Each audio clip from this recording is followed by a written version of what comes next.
going on with these deals. China!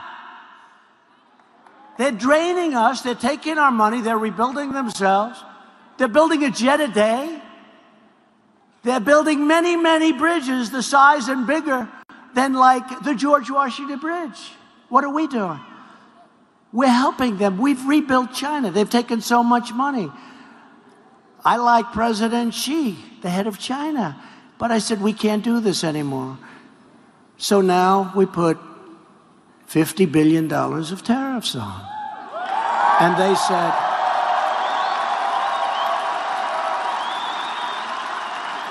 said, no, no, no, no, you cannot do that. If you go 50, we'll go 50. I said, wait a minute.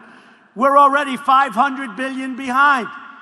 So if I go 50, you go 50, that means we're at the same place we started from. That's not what this is all about. We have to bring some balance. We can't do this. So they said no. So it was 50 at 10%. I increased it to 25%, and I put 200 billion on top of the 50. So now we have $250 billion at 25%. By the way, billions and billions of dollars. The fake news people back there, all those people with all those red lights, they don't want to talk about it. But all of that money, billions of dollars, will be flowing into our treasury. Many of the products that we're buying over there will be made in the United States because they don't want to pay the tax, and there's no tax. And I said, if you attack our farmers, who I love, they're special. See, he's got the green hat on. Make our farmers great again. Right? Make our farmers great again.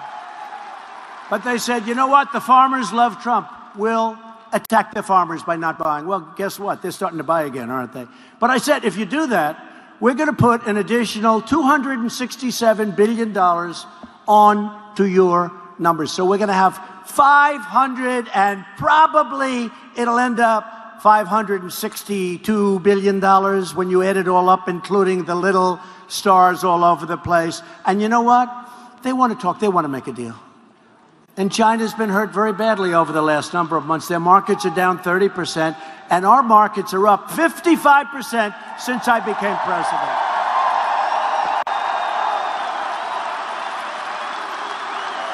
And I hope we can make a deal with China, but honestly, who knows? But we're very happy where we are. Very, very happy. And I want to thank the farmers, because, you know, I watch the farmers. And they say, and don't forget, the farmers have been going down like this for 20 years, long before.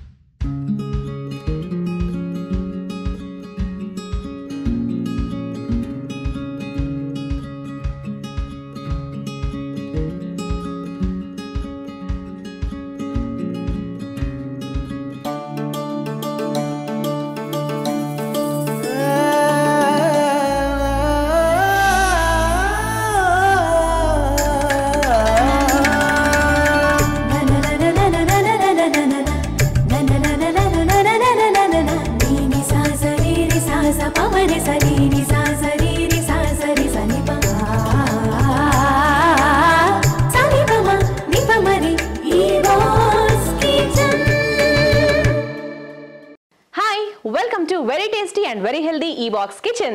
So E-Box Kitchen లో ప్రతిరోజు ఒక్కొక్క special రకరకాల recipes అన్ని నేర్చేసుకుంటున్నారా? నేర్చుకోవడమే కాకుండా మీ friends కి కూడా చెప్పండి. Share your knowledge ఎప్పుడు షేర్ చేసుకుంటే మన నాలెడ్జ్ డబుల్ అవుతుందంటూ ఉంటారు. అదే విషయంలో అయినా సరే. So when it comes to cooking, మన E-Box Kitchen లో బోల్డ్ వంటలు, స్వీట్, హాట్, స్టార్టర్స్, కేక్స్, ఇలా బోల్డ్ రకాలు చూస్తున్నారు, నేర్చుకుంటున్నారు. సో ఈ రోజు మన E-Box Kitchen లో we have a special guest. తను స్పెషల్ గెస్ట్ ఎందుకన్నాను అంటే షీఈ్ అ హెల్త్ ప్రొఫెషనల్. మనకి హెల్త్ అంటే మనము E-Box Kitchen ట్యాగ్ లైనే మనకి హెల్తీ అండ్ టేస్టీ అంటున్నాం. Health is very important for everybody. హెల్తీగా ఉంటేనే ఆటోమేటిక్గా everything will follow on your place కదా. అందుకే ఈరోజు హెల్త్ గురించి చాలా విషయాలు తెలుసుకోవచ్చు. మన అంటే హెల్తీగా ఉండాలంటే ఎటువంటి టిప్స్ తీసుకోవచ్చు కుకింగ్లో అనే విషయం గురించి కూడా చాలా విషయాలు తెలుసుకోవచ్చు. So for that we have to welcome the guest Varsha గారు. సో లెట్స్ వెల్కమ్ వర్ష గారు. Please welcome ma'am. Hello Mridula. Hi Varsha garu. Hi Varsha ji, because she's a North Indian. She's from, you're from which place? I'm from Bombay originally. Okay. And came to this country about 18 years ago. So now I can call myself American. Oh, yes. చాలా quite long years actually. So, తనే మనకి special guest ఈరోజు health professional కాబట్టి so చాలా విషయాలు ఇంకా మాట్లాడుకోవచ్చు. So అంటే బేసిక్గా what do you do ma'am? Okay, in Bombay, I practiced as a homeopathic practitioner about 10 years. And then I came to this country. I went back to school. Now I have my master's and license in advanced practice nursing. Okay. So I'm a director right now at a very leading hospital system. Wow. Okay. Okay, so very happy to have you here on our show, ma'am. Thank you. So let us start with the cooking. All those people who have a sweet tooth. And I'm actually going to try and make something so that after eating this you don't feel guilty. Okay. Okay. Yeah. So it's a traditional recipe from Maharashtra. Oh, okay. It's called Shira. Shira. It is prepared for most of the festivals, especially for Ganesha festival. Ganesh festival. And I love Shira. Okay. At the same time, I don't want to feel guilty about it. Yeah, You know, like I can eat 2 plates instead of 1. Yes. So I came up with alternative substitute recipe, and let's get started. Sure. So sheera Maharashtra special recipe, ముఖ్యంగా గణేష్ ఫెస్టివల్కి ఇది చేస్తూ ఉంటారంట. So మనం కూడా నేర్చుకుందాం. దాన్ని తయారు చేసుకోవడానికి కావాల్సిన పదార్థాలు ఏంటో ముందుగా చూద్దాం. సూజీ, యాపిల్, బనానా, నెయ్యి, కిస్మిస్. సో షీరా తయారు చేసుకోవడానికి కావాల్సిన ఇంగ్రీడియంట్స్ తెలుసుకున్నారు కదా. Let start with the cooking.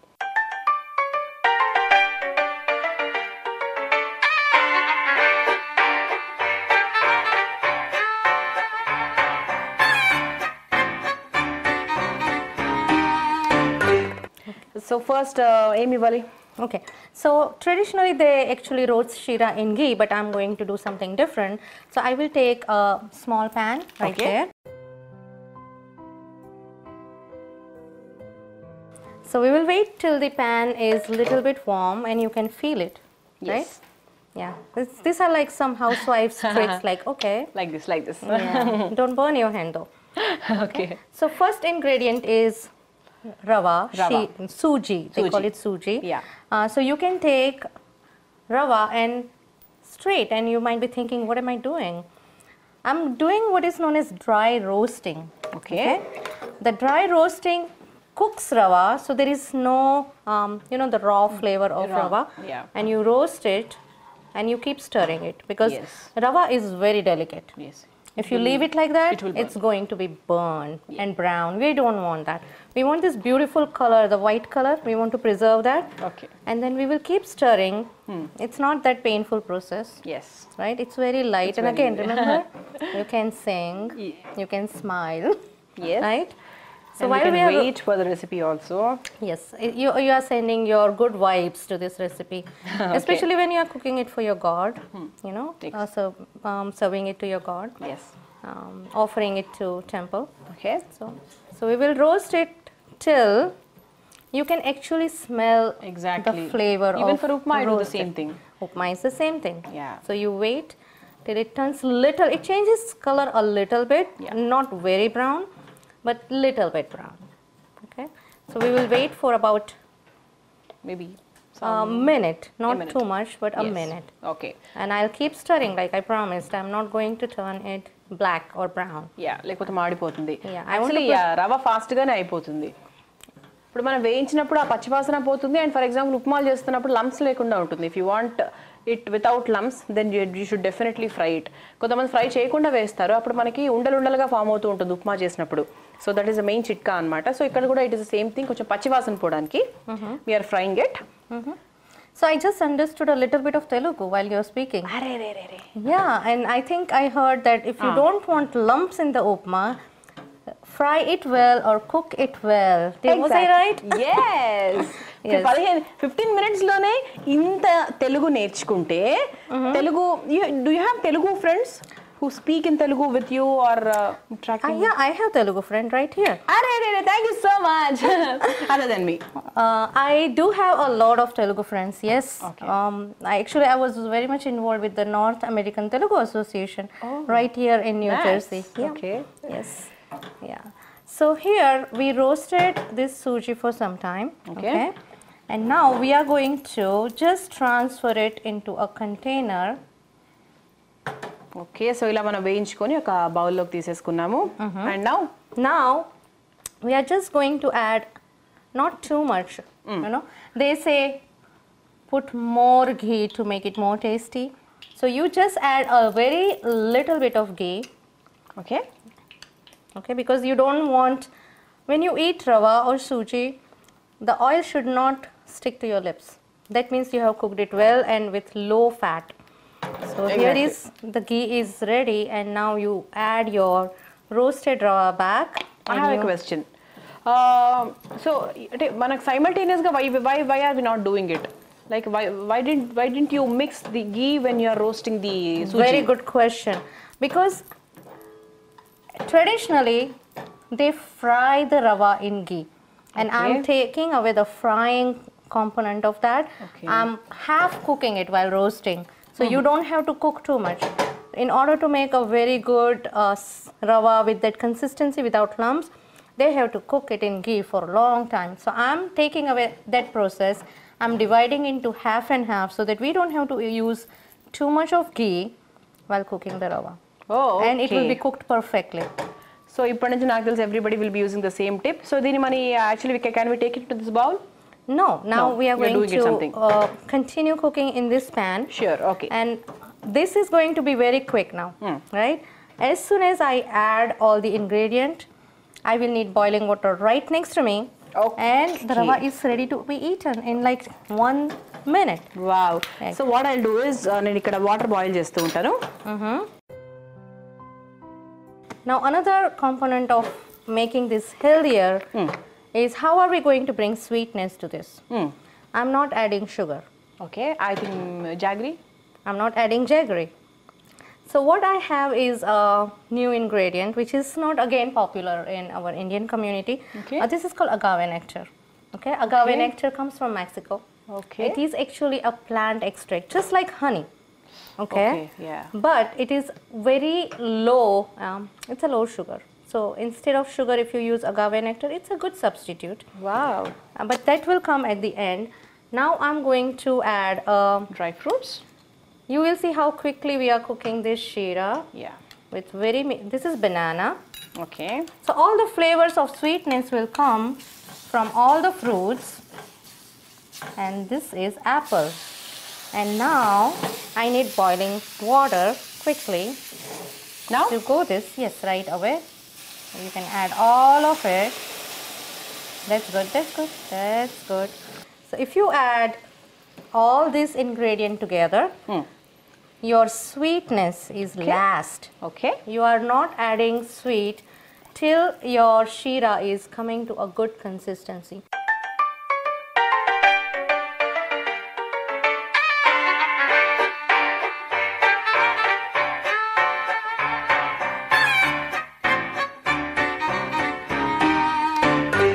ఈ బాక్స్ కిచెన్ లో ఒక చిన్న బ్రేక్ తీసుకుందాం.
Welcome back to E-Box Kitchen.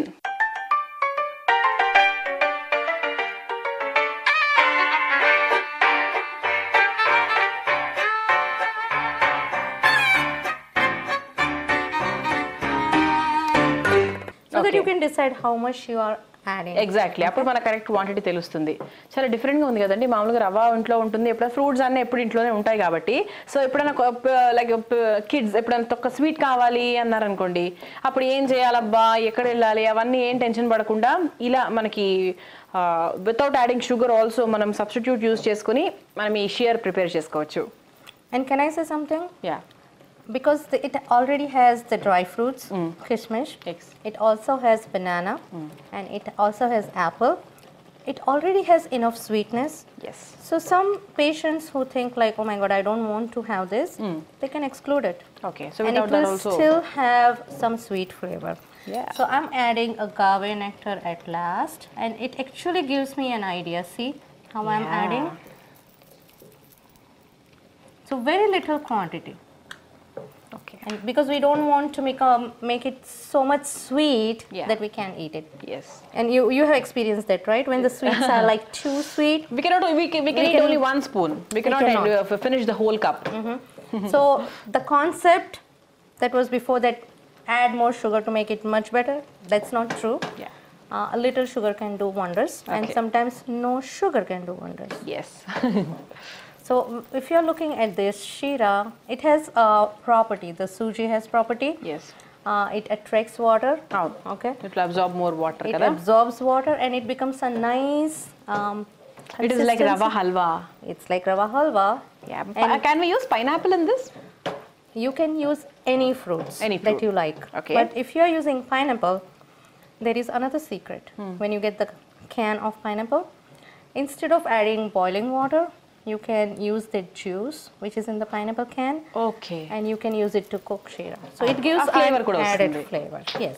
Because నాకు ఆ రవా అండ్ పైనాపిల్ ఫ్లేవర్ చాలా ఇష్టం. మామూలుగా రవా హల్వా సిరా చేసుకున్నప్పుడు మనం తీసుకుంటూ ఉంటాం కదా. సో ఇఫ్ యూ వాంట్ చెప్పారు కదా లైక్ జ్యూస్, దాని బదులు జ్యూస్ యాడ్ చేసుకుంటే కూడా వాటర్ బదులు మంచి ఫ్లేవర్ ఇస్తుంది. Yeah, it's like when you're making almond cake, you add the almond flavor. Exactly. Okay, so now I usually keep the consistency like this. Yeah.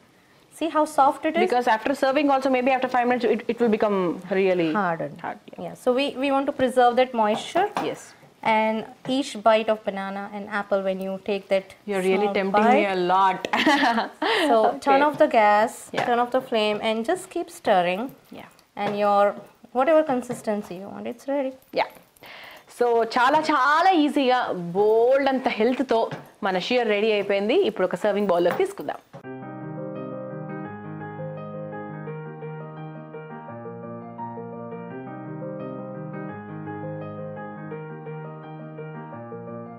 And those who like to decorate their food, Yeah. you can do anything that you want. You can have almonds, you have cashews, you have. So I think we I have some will- dry fruits with us. And I'm just going to make it look good, because you know the mindful eating says if your food looks good, you feel like eating it, right? Yes. So it is done, right? So this is the healthier version of shira or rava, special dish from Maharashtra, and altered to make it healthier Yes. and non-guilty. Yeah. Yes. So it is ready అండి. Maharashtra special sheer is ready. దీన్ని మీరు prepare చేసుకోవాలనుకుంటున్నారు కదా, ఎందుకు అనుకోరండి. Sweet lovers అందరూ ఇంకా sugar ఉండదు అది ఉండదు అంటే ఇంకా మనకి ఎంత హ్యాపీ చెప్పండి. చాలా క్విక్గా పిల్లలు కూడా చాలా ఇష్టపడే విధంగా ఇందులో బనానాస్ అండ్ యాపిల్ కూడా వేసుకున్నాము. అండ్ మనకు కావాల్సిన ఫ్రూట్స్ యాడ్ చేసుకోవచ్చు. So on the whole sheer is ready. So దీన్ని మీరు ప్రిపేర్ చేసుకోవాలనుకుంటే దీనికి కావాల్సిన పదార్థాలు తయారు చేసుకునే విధానం మరొకసారి చూసేయండి. సూజీ, యాపిల్, బనానా, నెయ్యి, కిస్మిస్. షీరా తయారు చేసుకునే విధానం: ముందుగా స్టవ్ వెలిగించి ప్యాన్ పెట్టి రవ్వను ఫ్రై చేసుకోవాలి. అలా ఫ్రై అయిన రవ్వను ఒక బౌల్లోకి తీసుకొని పక్కన పెట్టుకోవాలి. ఇప్పుడు ప్యాన్లో కొంచెం నెయ్యి వేసి ముందుగా రోస్ట్ చేసిన రవ్వను ఇందులో మిక్స్ చేసి బాగా కలుపుకోవాలి. ఆ తర్వాత అందులో కిస్మిస్, బనానా, యాపిల్, బాయిల్డ్ వాటర్ వేసి అవాగ్ నెక్టర్ వేసి బాగా కలుపుకొని ఉడికించి స్టవ్ ఆఫ్ చేసి ఒక సర్వింగ్ బౌల్లోకి తీసుకొని డ్రై ఫ్రూట్స్తో గార్నిష్ చేసుకుని సర్వ్ చేసుకుంటే మనందరికీ ఎంతో ఇష్టమైన అలాగే healthy recipe sheera ready.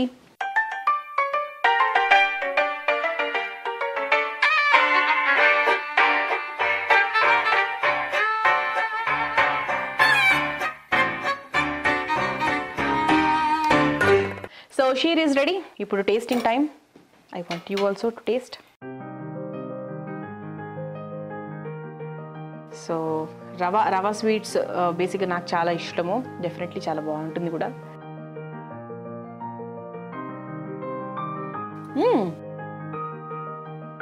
The main thing ఏంటంటే ఇందులో పెట్టుకున్న వెంటనే ఓహో స్వీట్, అయ్యో ఇంత స్వీట్గా ఉందేంటి అనే ఫీలింగ్ అయితే ఖచ్చితంగా రాదు. First point. బట్ మనం అలా తింటుంటే మనం వేసుకున్న banana will give us the main sweet taste which is very good again. So sugar sweet కాదు కాబట్టి fruit sweet is always good. So అలాగే మనకి యాపిల్ ఫ్లేవరు, మనం ఇంకేం వేసుకుంటే అవి. ఇందులో అయితే నాకు ఖచ్చితంగా like the banana and the Apple flavour బాగా తెలుస్తుంది along with rava flavour. It's very nice. చాలా చాలా బాగుందండి. లైక్ చాలా హెల్దీ వేలో, because is a health professional, మనకి డెఫినెట్గా హెల్దీ వేలోనే ఇంట్రడ్యూస్ చేస్తారు. అది అందరికీ తెలిసిన విషయమే. అండ్ అంతేకాకుండా చాలా కొత్త కొత్త టిప్స్ చెప్పారు. And the way you cook అనే దానికి సంబంధించి కూడా చాలా చెప్పారు. So thank you so much Varshaji. So how was it participating in eBox Kitchen? Can you just share it with the audience? I will tell you, Mridula, it was a dream come true because even though I'm a health professional, secretly I'm a cook. Oh, okay. I love cooking and I love experimenting. I love experimenting because when you are experimenting with food, you can discover flavors and you can discover things that you have never discovered before. You know, it's an experiment for life. Yes. So I really enjoyed being here as a guest of eBox Kitchen. If I feel like it's my own kitchen, Hey. and I will be talking about it, and it's a very pleasant experience for me because I do this every day for my family, for my friends, and I love feeding. So thank you for giving me the opportunity to it's be our the part pleasure of too. eBox. Sure. Thank you. So మీరు కూడా ఇలా ఛాలెంజింగ్గా super recipes చేయగలరా? ఈబాక్స్ kitchen @myebox.tvకి mail పంపించేయండి. మీ పేరు, మీ phone number, మీరు చేయబోయే వంటల పేరు ఇవన్నీ పంపించేసినట్టయితే ఈబాక్స్ కిచెన్లో పార్టిసిపేట్ చేసే అవకాశాన్ని మీరు సొంతం చేసుకోవచ్చు. సో చూసారు కదా ఇవాళ మన ఈబాక్స్ కిచెన్ స్పెషల్గా ఎలా అయిందో. నెక్స్ట్ ఎపిసోడ్లో మళ్ళీ కలుసుకుందాం. Until then Bye.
Hello, Jason. Thank you for coming to IT Serve conference. We're very happy to see you here. And obviously, you know, you and I have prior relationship. And thanks for coming. And one of the main things that people want to know here is how they can mingle with the community and go beyond their regular business. Would like to hear some thoughts from you. Wonderful. First, Suresh, let me say thank you for allowing me to be a part of IT Serve. This conference is one of the premier conferences really in the world on this issue, and so I'm just thankful that you've allowed me to be a part of this to give a keynote. Now, as far as how as companies can begin the process of integrating with the communities for purposes of maybe a sale transaction or expansion transaction, I think the first step is to attend events like this, right? To work with your colleagues in a similar business around the state and the country, I think is the very first step. The second step is to make sure that you network beyond the individual companies into the ecosystem of the area that you work in. So accounting firms, law firms, other types of firms that are integrated in that business can be very helpful. Thirdly, getting involved down in politics, either at your local level in the city council or at the state level down for Texas and Austin, or at the federal level. Really knowing who your congressman congressman is, who your state representative is, who your city councilman is, can be very helpful when you're trying to, one, overcome an obstacle that you might have, or two, just to get to know more people involved in your industry. So those are ways that you can do that I think are successful, in ways that can be very helpful for companies to grow and build and expand. Very well. Thank you. Thank you so much. One of the questions that, current topics that bothers everybody, especially most people here are in the IT services industry, they want to know what's the current situation, especially a lot of the people in the technology industry have to bring people with high qualifications that may not be available locally. What do you think that the current state is, and if you could share with us what the company should prepare for next? I think the issue that you're referring to is the H-1B issue. Historically, we've had a very robust H-1B program in the country where you can bring people from outside of the country into the country if there are certain qualifications that they meet. With our current president and the current administration, there has been a resistance to expanding the H-1B program. So I think at least for the next 4 years, you won't see a growth in that program. I know there's even talk of restricting it. I don't think that ultimately will come to fruition. I know that Congress and the Senate believe strongly in the program, so I don't think that merely because the president suggests that we should limit and restrict the program is a reason that you'll see it go down. Plus, administrations change.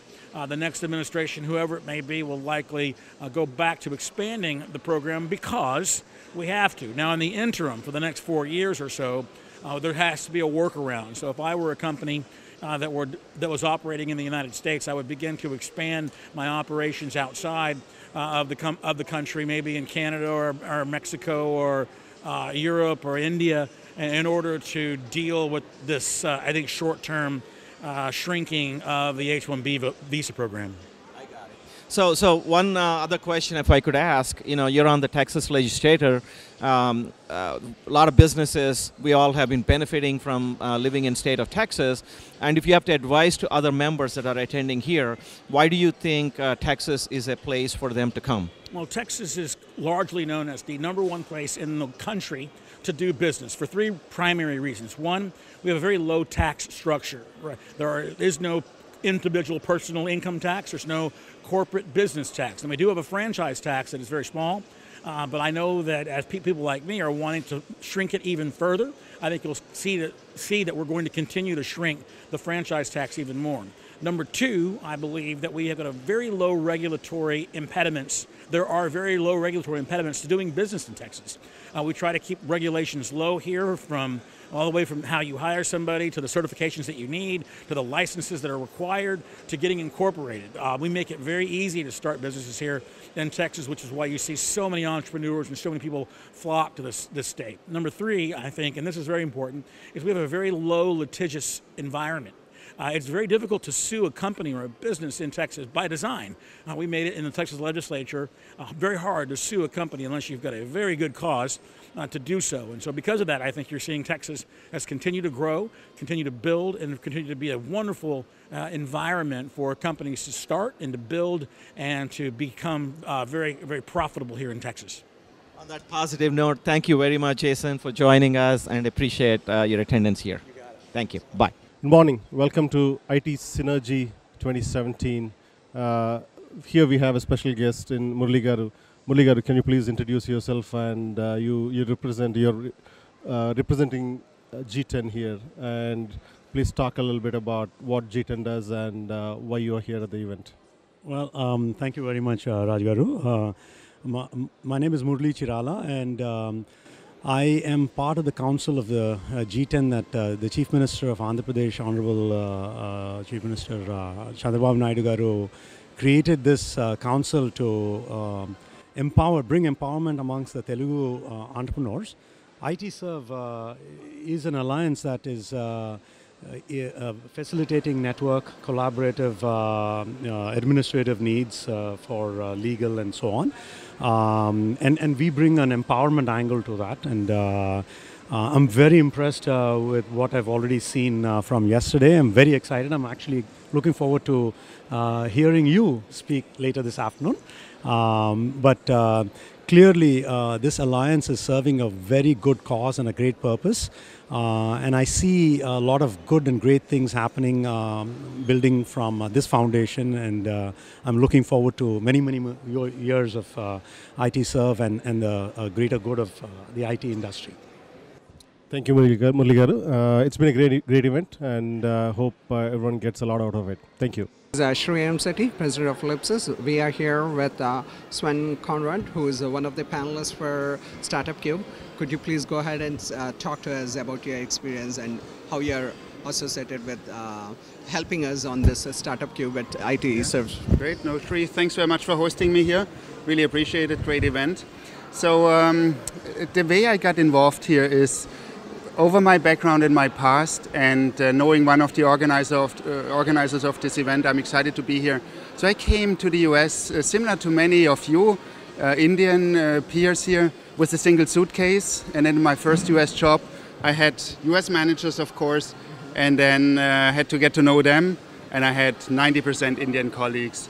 And it was a surprise. I found out very quickly it's a very positive surprise. Made friends with these Indian peers and colleagues very quickly, also with the Americans, and I got immersed in the culture a little bit.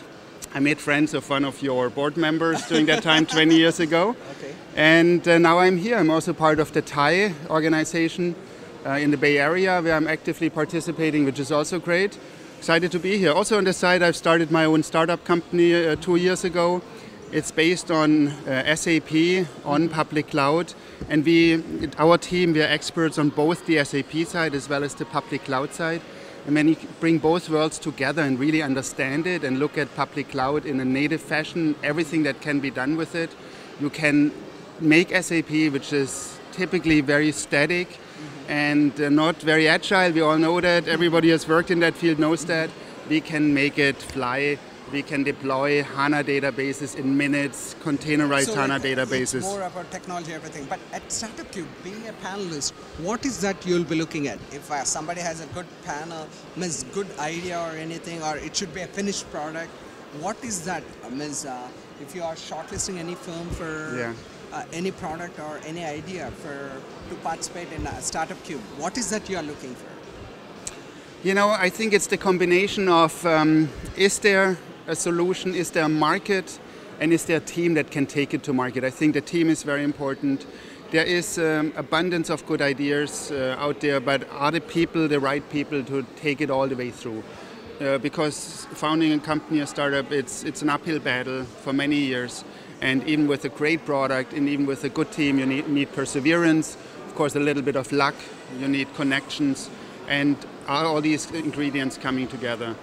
I hope the firms that are coming today to present would definitely get an opportunity to meet some of our members and also the panelists who are very successful. They know how to take a company from 0 to 10 million. So we are very much looking forward for the event. Shri, thanks very much. Thank you. Same here. Thank you. This is Shri Sethi, President of Ellipsis. We are here with IT Serve President Satish Nanamneni.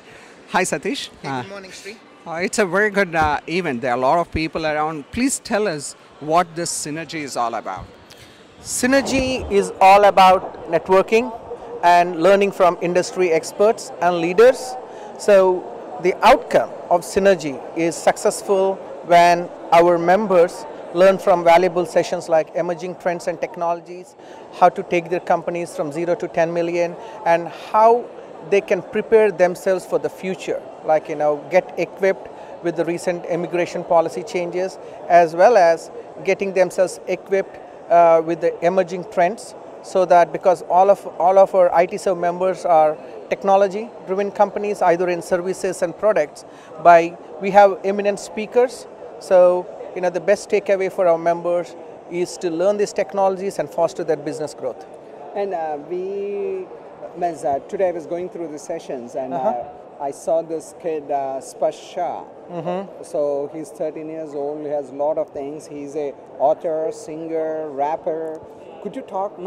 It's really inspiring. Yes. I've seen Sparsh Shah speak at one of the Indian Chamber of Commerce's gala, one of their annual banquets. I was very much deeply moved and touched by by the kid's ability to connect. He was born with a rare osteoporosis disease. In fact, I'm not telling you the name right. While this kid was born, he had over 35 fractures. He's 13 years old and he had 130 fractures, over 130. The greatness about this kid is how he overcame his difficulties and provided a role model not only for elders but for small children like him. You know, even in the terms of adversity, you know, when you have the right attitude and humbleness, you can cross greater heights. His goal is to touch over 1 billion people. I'm sure he'll be touching more people than that. And also, I like the statement that the statement that he always makes: celebrate life. That's Yes. so true. We all have to celebrate. It's just within us to make life better and celebrate, rather than thinking I don't have this, that. Yes. And also, I see a lot of entrepreneurs coming, everything. Uh-huh. What's the idea of getting everybody on one platform, and what is that you want to achieve? What's the core idea of IT Serve when Sure. you're getting all these firms on one platform? As business leaders, the real truth is you are more successful when the people surrounding you are successful. As business leaders, you know, treating our employees with fairness and with high credibility is very important. So because they are the pillars of the organization, of your organization. IT Serve stands with that principle, like, you know, success should come from you, and IT Serve provides a platform for all its members to be successful with commitment, passion and dedication that we can scale greater heights. And IT Serve, the most important part personally for me regarding this organization is I personally thought what once was impossible is truly possible. It's just because of the business networking I had done within the organization. Thank you so much. We are, as anybody who is in, especially in IT consulting or services business, IT Serve is the place to be, and we can all feel the energy, and we are looking forward for more events today. Thank you Sure. very much. Enjoy your synergy, and again, welcome to Houston. Thank you. Thank you, Sri. On you. And what do they want to do with all of that data? They've been quite clear about it, and they said this on 60 Minutes, the public television show. This is what they want to do. Anything you want on Earth, you're going to get from us. Anything you want on Earth, you're going to get for us. That's where we're headed, I believe. Anything. My friends, that's a pretty big umbrella. They don't just say books or consumer items, anything. And they're now collecting so much data. What's their end goal? Their end goal is to know what you and I want before we even know what we want. And if you don't think the world is changing, you just haven't been paying attention. This commercial recently aired. It's only 10 seconds. I want to forewarn you, it is gross, but it makes a powerful point.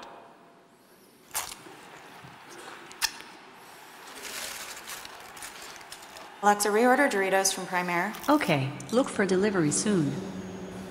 So there in one 10-second commercial, artificial intelligence, and how are the Doritos of the future being delivered?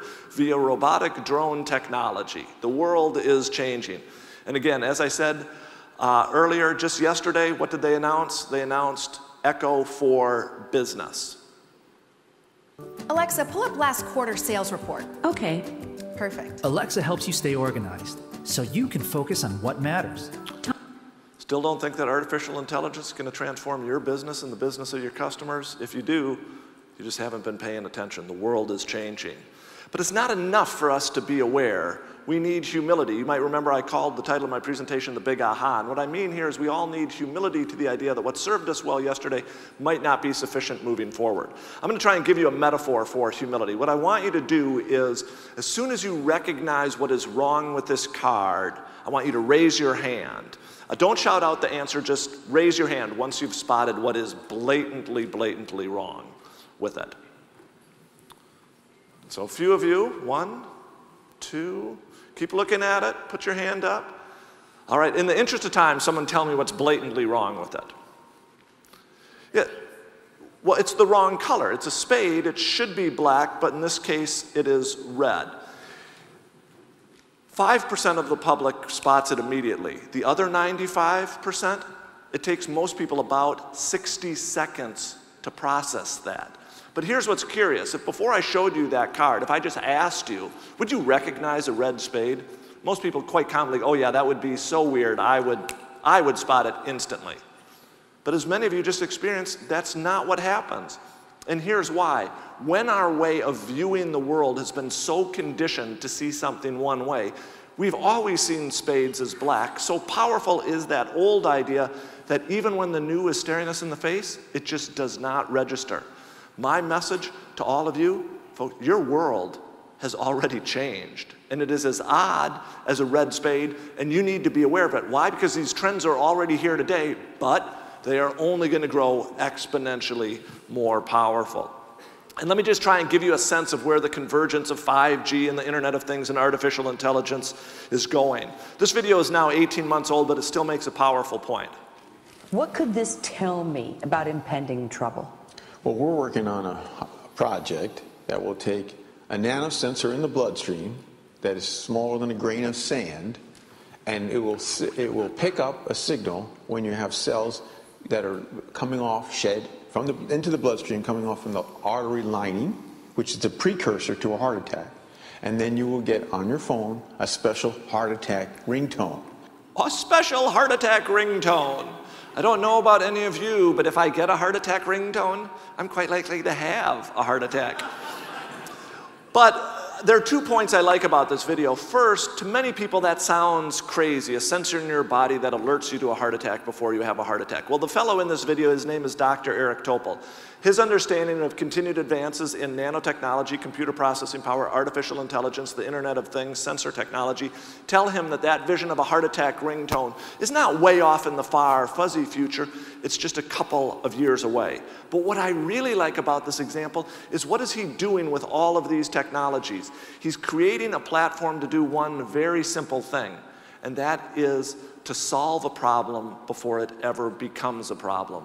You and I don't actually want the world's best heart surgeon after we have had a heart attack.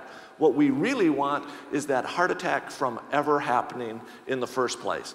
And I'm here to tell you this is where the future of virtually every business is going. Businesses need to begin leveraging data, sensor technology, artificial intelligence to begin solving problems for their customers before their customers even know they have problems. And if they are not doing that, I'm here to tell you a disruptive startup is working on that very thing. The world is changing.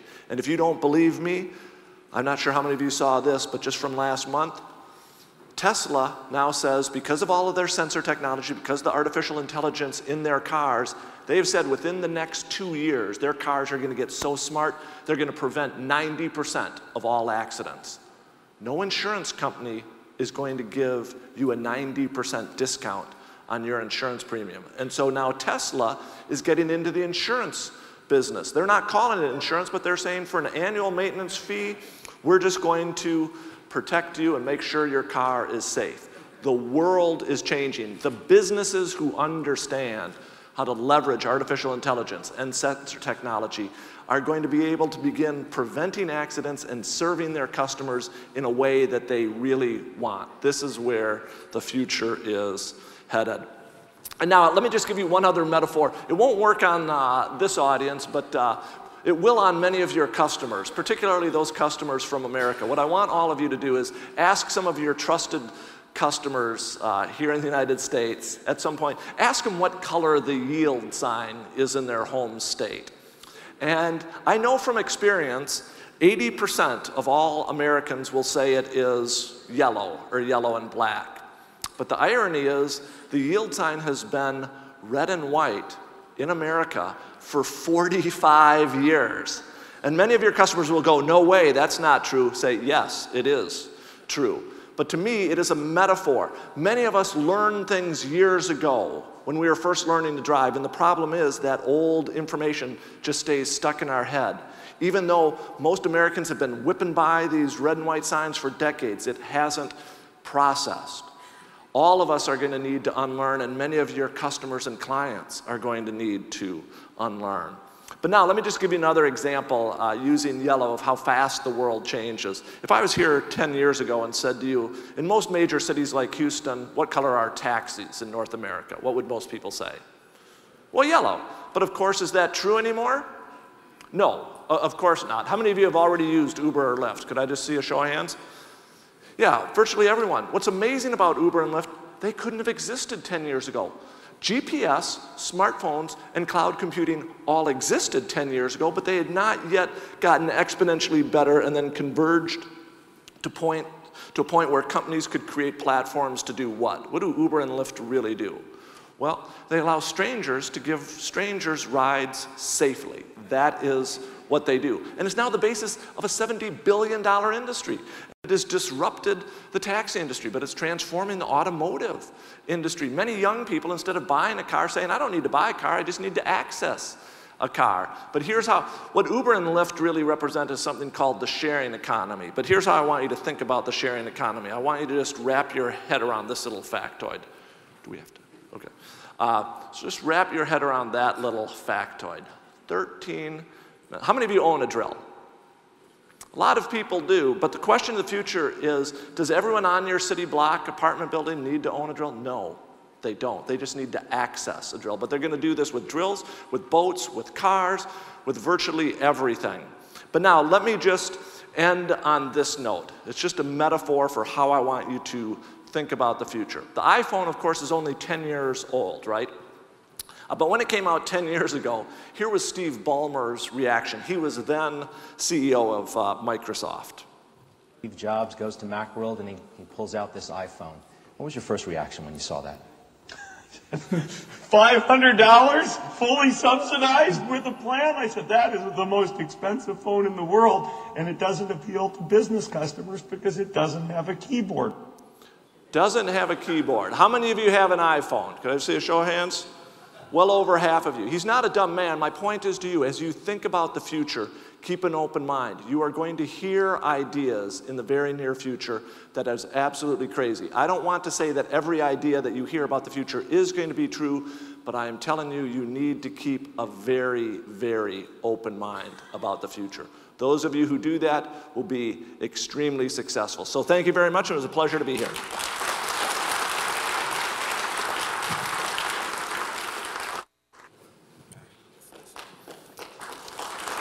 Is there anyone?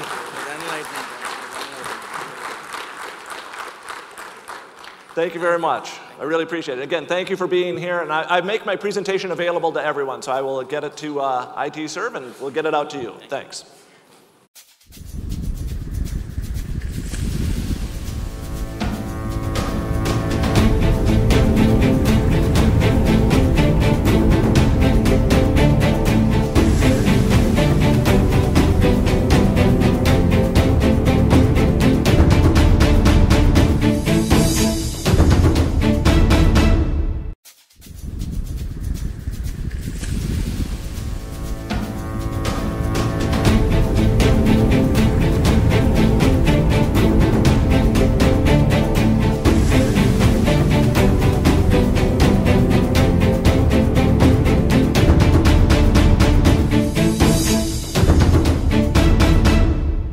Today we are talking about our Startup Cube, which is basically, today I'm working as a Startup Cube jockey.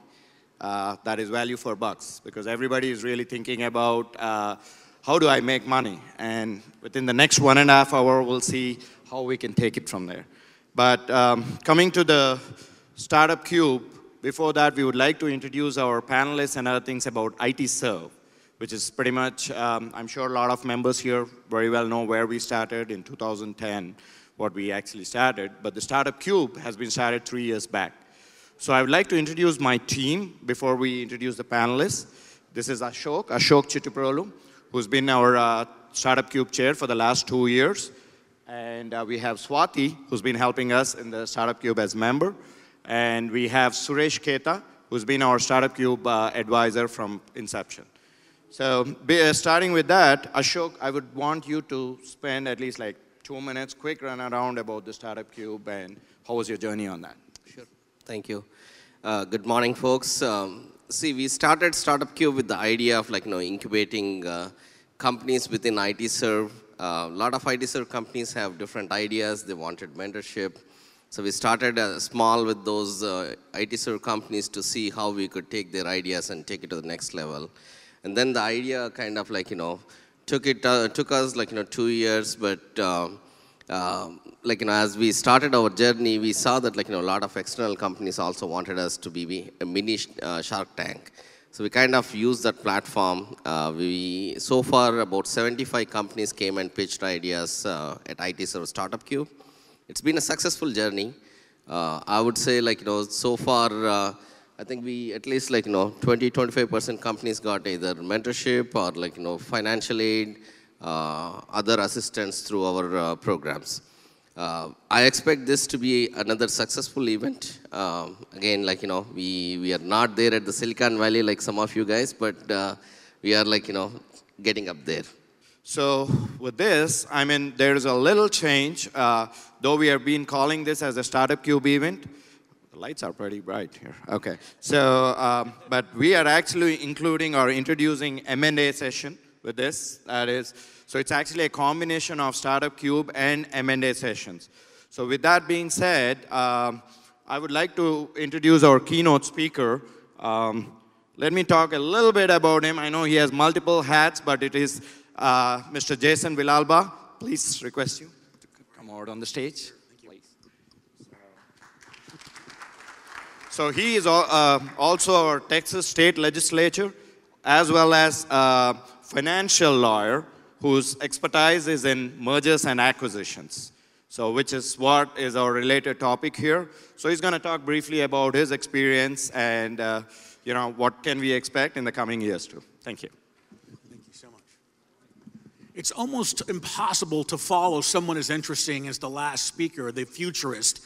I am a lawyer and a politician and a Republican, so that makes me ultra boring compared to the last person that was here and spoke. I only know a little bit about the future. I know two things. One, the Dallas Cowboys will not make the playoffs this year, unfortunately for me.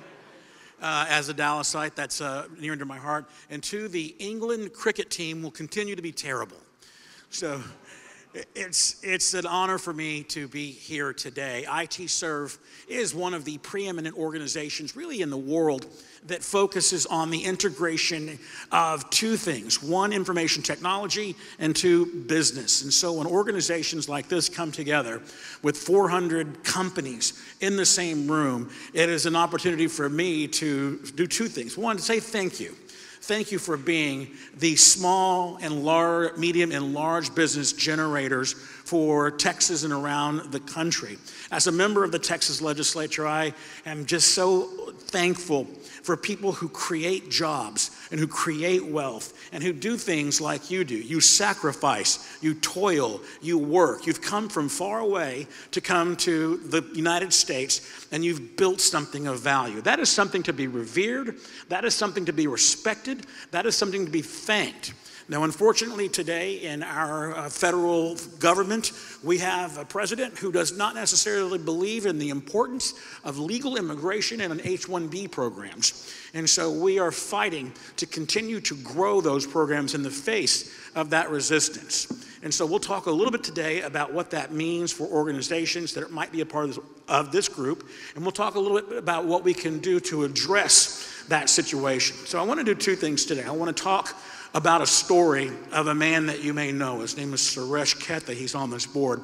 And his relationship with me and what we did to make sure that he was not only successful in his business, because he had already grown and created a fantastic and amazing business, but then when he decided to exit that business and do something different, how he did that, what the process was, and how someone like me can help him. As you can likely see from my biography, and it's in your materials or whatever, even though I spend my time in the Texas legislature, I'm also a lawyer by trade. I'm a mergers and acquisitions lawyer.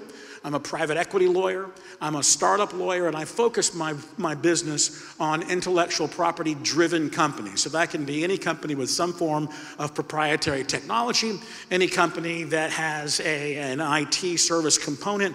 Those are the companies that I spend a lot of my time with. I also work for some staffing companies. I know many people in here know Adil Adi and Abed Abadi, who are also clients of mine, and then Suresh. So the question I often get from people who are in your shoes, successful business creators, people who have done great things over the course of the last series of years and are now thinking, you know, it's time to begin the process of transitioning to the next level. What does that mean? It's time for an exit. It's time to cash out some of this value that I've created. My kids are about to go to college. My wife is wanting to move to a different place in the country. I'd like to buy that second home in Colorado to relax on the weekends. I want to liquefy some of the hard work and toil of my last few years and put them into my bank account. How do we do that? Well, there are a number of ways to do that. Some companies grow so big they go public. We're not talking about that today. Companies that go public have that process, and that's a whole different discussion. What many companies do in this sector is they decide it's time for me to sell my company. How do I sell my company? I know what I do. I know what I've created. I know the value of my company. I know what it's worth to me. But how do I get the world at large to figure out what it's worth, give me that so that I can get what I believe I deserve? And that's where Suresh comes in. Suresh had done just that. He created this company. He says it's time to liquefy some of these assets and put them into an M&A process. So what's the first step? What's the first step that he had to do? He had to say, well, do I want to sell? Is it the right time? So the first thing for you to consider is it the right time? Is the market good for your industry? Is this an area that is being looked at by private equity, by other investors? Do you have a neighbor that, or another company that you know in this room that wants to acquire you? Timing is critical in this area because it really is predicated upon where you are at that moment vis-a-vis the people that might be interested in buying your company. Well, that's easier said than done. How do you find out what your timing is? How do you find out if it's the right time for you? And that's where the first big question that you have to answer is, do you want to hire an investment advisor? Do you want to hire an investment banker? That's usually the very first step in this process. What is an investment banker? An investment banker is someone who is paid a fee to find a buyer for your company and to take you through the process of selling your company. Some people say we have to have an investment banker because without that we cannot maximize our value. That's can be true, but I can tell you I've done a number of transactions where you, the business owner, because of your networking, already knew who you thought would be a good acquisition or a good target to buy you. You might have a friend from college. You might know somebody from the industry. You might have gotten unsolicited phone calls at your office about that. Now, if you know that and you get a price, remember the value of your company, and this is key, the value of your company, what it is worth, is not determined by some esoteric process. There's no black box that tells you what your value is. The value of your company is what you agree to sell it for and what the buyer agrees to buy it for. Now, I will say this, investment bankers provide tremendous value when you're not certain what your value is. You may know that your revenues per year are $10 million and that you've invested another $50 million in capital and you have 35 employees and you know what you think it's worth. And so you put a number and you have a number in your heart of hearts, what you think it's worth. Well, that may be the number, but an investment banker can be very helpful in telling you, look, why don't we market check this? Why don't we send it to 50 people around the country or the world that are interested in this kind of a business and see if you're close. That can be very valuable. That can be very lucrative for you. I always urge anybody that's considering a sale, if they have a buyer already in pocket, we already know who it is. They're gonna give us $25 million for our company. I'm comfortable with that. I know the guy, he's a friend. That's one step. Then I always say, look, are you certain that that's the maximum value? And if you are, and you're comfortable with that, then there's no need to spend the money that you will spend on an investment banker. But I have found that generally over transactions, particularly in the middle market information technology segment, between 10 and $100 million, that a niche investment banker, by niche I mean one who understands your industry, is capable of bringing to the table a number of different buyers, can be very helpful in determining what your value might actually be and maximizing that value. So I would strongly urge you to at least consider that, even if you do not go that route. That's the very first step. So that's the first decision you make. So let's assume for a moment you've decided to hire that individual. And here's how you do that. You have a number of friends that have gone through this process. They all have names for you to talk to. You probably have legal counsel already engaged for your company. They can give you some names of people that might make some sense, or you might do your own research. You might get on Google and check out the top 5 investors in IT services in 2017 and who they were, and it's Morgan Stanley and Goldman Sachs and whoever, and you call it. Some of the big boys like Goldman Sachs generally play at a much higher level, but there are a significant number of investment advisors around the state of Texas and elsewhere that are particularly focused on your industry and know your company and know your business. Those can be very helpful. So that's step 1. Step 2, now that you've decided to do that, it's important to begin the process. Now, just as you would not begin the process of building a house without planning, you have to plan to sell your company in the future. So what does that mean? 1, you want to make sure that your accounting is in order. You have your accountants come in, scour the books, make sure everything is pristine as far as who is receiving what the inventories look like, what the financial statements have looked like, that they're all properly audited and look like they're supposed to look. That's the very first thing a buyer will look at as your financial statement. So that's very important. 2, making sure your legal structure is also in place, right? So it's not just as simple as, hey, we've got a minute book, take a look at this, I'm an LLC, me and my wife own the company, we're done. You have to make sure that there are no other legal documents that are out there, that you've promised intellectual property to somebody, that you have an agreement for a sale transaction with somebody else, that you have an agreement with somebody who might claim they own 10% of your company. Those kinds of things need to be taken care of well in advance. Each of those kinds of things can tank a transaction during the middle of the early stage. If a buyer comes to the company and starts doing his diligence or her diligence and sees that there are warts, legal warts, problems, they'll immediately ask you questions that can lead to a diminution of value, lowering value, and it can result in even killing the transaction. So the 3 areas I normally see are ownership, who really owns the company, intellectual property, who owns the IP and does it go with the company, and then 3, any kind of other legal contract that you might have entered into that would inhibit the sale of a transaction. So getting your house ready for order. 3, the lawyer. Do you need a lawyer? Everyone in this room probably has dealt with lawyers. You probably have lawyers that you've used from the beginning of time as you started your company and as you've gone through. Often it's a family member, somebody you know from past experiences. Lawyers are very specialized. We're like doctors in the sense that certain lawyers are great at certain things. If you wanted me to do your will and your estate plan, I'm not the right person. You'd come to my law firm, I'd direct you to the right person, that person would do it.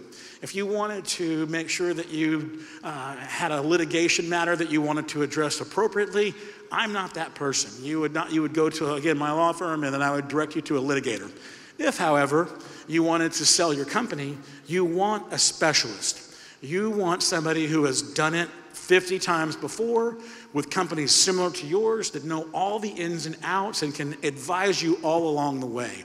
That is tremendously valuable.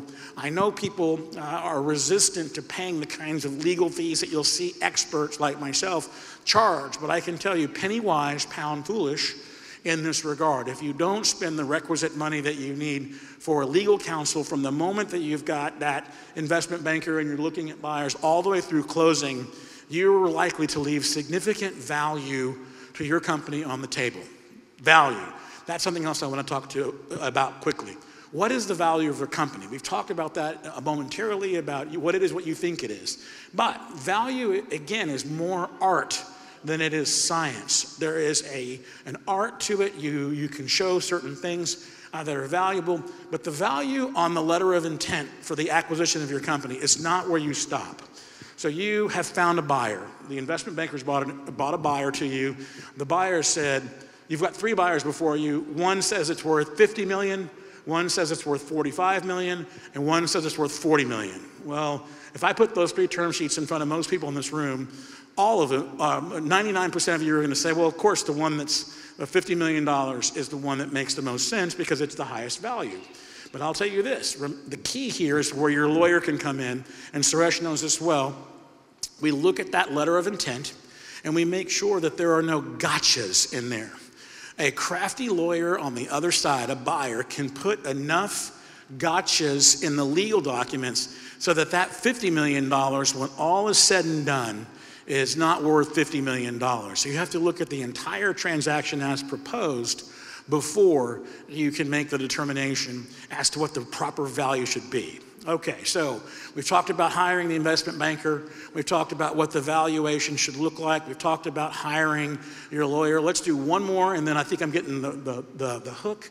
One more issue would be the letter of intent. Is the letter of intent important? Now you might ask, what is the letter of intent? That's the first transaction document that goes across the transom. What it says is, here's the roadmap to our transaction. Here is how we're going to do the deal. That is a very important document because it gives you exactly the steps, and it will, if it's done efficiently, it will save you hundreds of thousands of dollars going forward. So I would recommend having your lawyer look at that. Your investment banker obviously is going to be negotiating that, but that's a key in the process. So that's the start. That's the starter kit. Now, once you got the letter of intent signed, once you've got the valuation determined, once you have the buyer, then it's legal stuff. Then it's where I kick in and I take you to the process, and that's a whole nother discussion. But let me just say, the process can be very exciting. I would recommend at all levels having great representation, calling your friends, calling your people that you know who have gone through it before, and most importantly, hire a good lawyer like your friendly state representative, Jason Villalba. Thank you so much, and God bless you. Thank you, Jason. But I do have a few questions. If you can take a seat, if you can spare like 5 minutes. Yeah. I mean, obviously, I wanted to relate with me because most of the audience here are related to me. I'm mostly into services business, right? And probably our idea was always about, why do I need to go with mergers and acquisitions? I have a good family business, getting a good paycheck and good income. So my question is, I know that there are a lot of changes coming up in our immigration aspect, because most of the people are dependent on that. So what do you hear on the H-1B buzz from the Capitol? So that was what I was addressing early on. H-1B is critically important to any process for a company that's building, usually in the IT services sector, as well as staffing, because we bring a lot of people in from other parts of the world that are qualified and engineers. Now in Texas, we have a shortage of engineers, and so I think we really do need more people to come in. What we're seeing at the national level, at the federal level, is a president who has been resistant to the expansion of H-1B. There's no way to get around the fact that this president was elected on an anti-immigrant basis, right? So either illegal or legal, whichever you want to look at. This president has not been open arms with people that are coming from around the world. Now, primarily that's been focused on illegal immigration, and we recognize that, but it also has spilled over into legal immigration, including the H-1B program. I do believe there will be a shortage or a resistance to expanding H-1B during the Trump administration, but I'm hopeful that the Congress and the Senate will ameliorate that so that it's not shrunk to the degree that it would inhibit your ability to conduct business. What I would recommend, and I talked to the state representative from, I forget what state it was in India that was here earlier, I would recommend that during this period of time for the next 4 to 6 years, if you have a significant population of employees who would otherwise be brought over here, it might be wise and prudent to park them back either in somewhere near the United States, Canada, or Mexico, or even back in India or in Europe, wherever it's most convenient for your business. I think that makes eminent prudent sense right now, just because we have not seen any indication from this administration that we're going to have an expansion of H-1B, which would be necessary in order to bring more people over to the States. Thank you, Des. Now, the second question back to business and specifically to Texas. Now, why are we seeing a lot of these big firms like, Toyota or, name any, and probably we are hoping for Amazon too. Why are they moving to Texas? And is that more levy for what do you call franchise taxes, or what's attracting them? Texas, often referred to as the Texas miracle, is the #1 economy to conduct business in the United States. And there are three primary reasons why. Number one, we have a very low tax state. No personal income tax, no corporate income tax. There is a franchise tax that we just lowered considerably in the last 2 sessions. I think you'll find that people like me are in favor of lowering that even further. I think our governor has even talked about eliminating franchise tax altogether, which I think is obviously a good thing for business. Two, we have very low regulatory hurdles to doing business in the state of, if they are, the person bringing the lawsuit will often leave and lose in that situation. So Texas has a very low litigation climate, which creates a very positive and robust area for Texans to conduct business. So those three reasons have led to what we call the Texas Miracle. Texas is the 9th largest economy in the world. If you compare it to other countries, we're larger than Brazil and Canada. So it's one of the really strong economies, and having your businesses in Texas, I think, for someone like me is a blessing and an honor, and we're honored to help you to grow your business. Thank you, Jason. With that, I'd like to pass on a memento to Jason. Big applause for him, and thanks for you.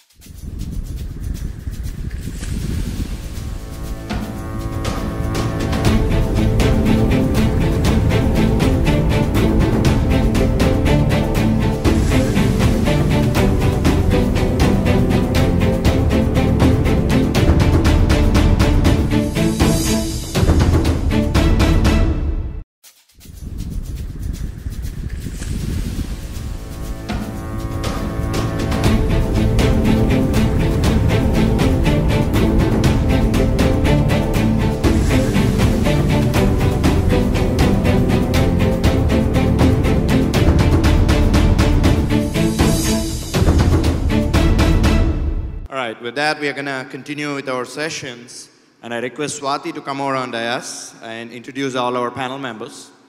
Well, that slide is those startups which were funded by IT Serve members last 3 years. Well, we are coming for agenda today, which is a big day for us. There are going to be 2 aspects for our session today, Startup Cube for IT Serve Synergy 2017. So we just finished with a keynote session on M&A, and the other session is an Indian version of Shark Tank for us. We have selected 4 entrepreneurs who are from different verticals who will come and present their idea, and we're going to take the audience poll for them, and also, of course, our panelists and speakers. So here I take an opportunity to welcome our speakers onto the dais. I'm going to invite Suresh Kheta, who is CEO of Rise Group of Companies. Oh, okay. So I'll take an opportunity to invite Sven Conrad. Welcome, Sven. He is the co-founder and CEO of Ocean 9. The interesting fact about this company is this is a winner of TIE 50 and also promising top 20 companies by CIO review. So he is a great leadership personality in SAP area. So we all welcome Sven and take your seat. Thanks so much. Thank you. Give a big applause to Sven. Let me welcome Suresh Kheta, who just stepped in. He is the CEO of Rise Group of Companies, and he is also at Fair and much more. The more interesting fact about him is he sees entrepreneurship in everybody, I mean, even in a single bird. Last week, we have attended a workshop where he was actually accelerating 34 kids who are just 10 years old. I mean, he was just training them for the entrepreneurship, and in fact, a couple of them are gone to the angel investor round as well. So it's really an honor to have him here. Give a big round of applause for him. And let me welcome Bhaskar Krishnamsetti. Yeah, he is a co-founder and Chief Public Officer, Product Development Officer for Cloud Fabrics and Macau Software. He's a great startup enthusiast as well. He's been advisor for multiple startups, and he has done some startups by himself. He has held senior leadership positions in engineering for Fortune 100 companies. Well, that's a great mix of our speakers here.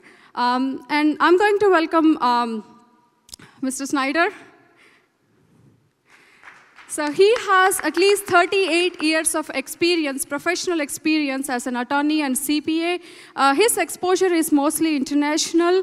He has headed the chair for International Tax Committee for Global Accounting Network, which is much more useful for our M&A and startup as well.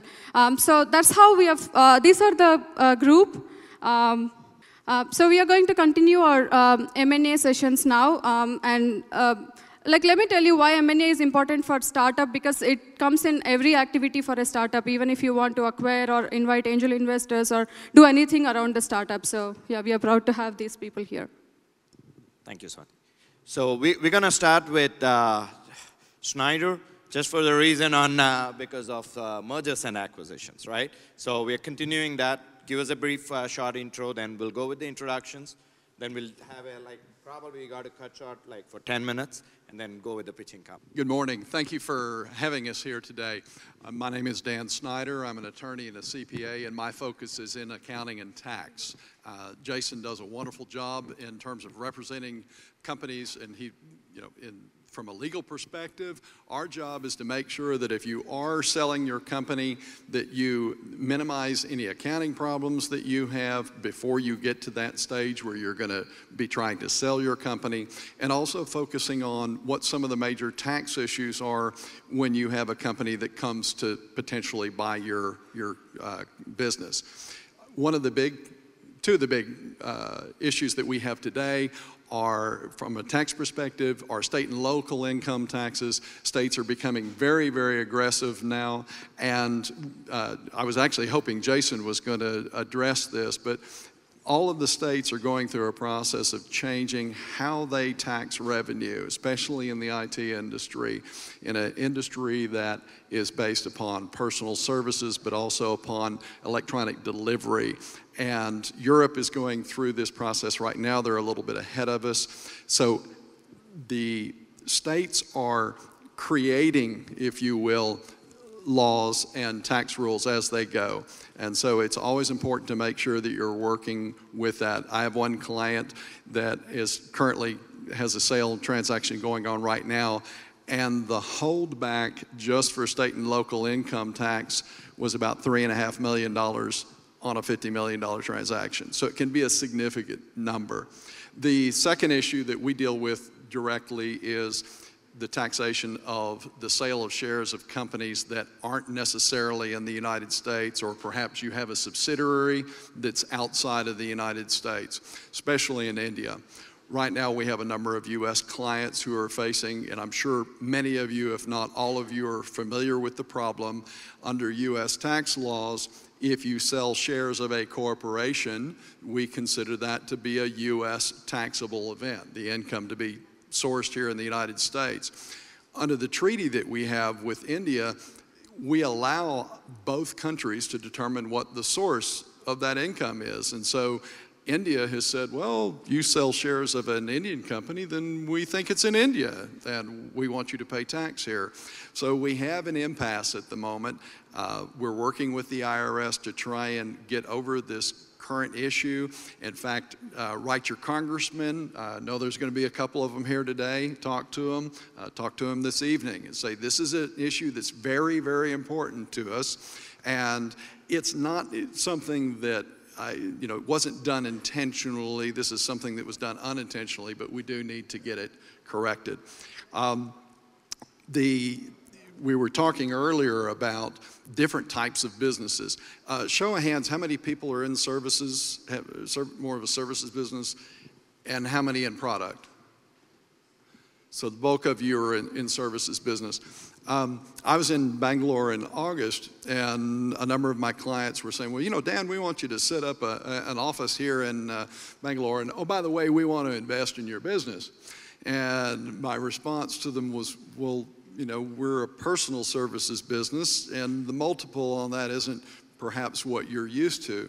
And it got me thinking, well, how can we in the service industry create a product that we can perhaps sell that will give us a higher multiple. So rather than selling a service business at a 1x multiple, which is pretty traditional here in the United States, what can I do to create product? And so I'm trying to shift from one point to another, because that allows me, or that allows you in your situation, to get more value out of that merger and acquisition, or just straight sale. The other thing is, I would highly recommend, when you're starting a company, and we're talking about exiting, but when you exit, many of you are going to exit and then go on to do something else. It's not an exit and then you're done.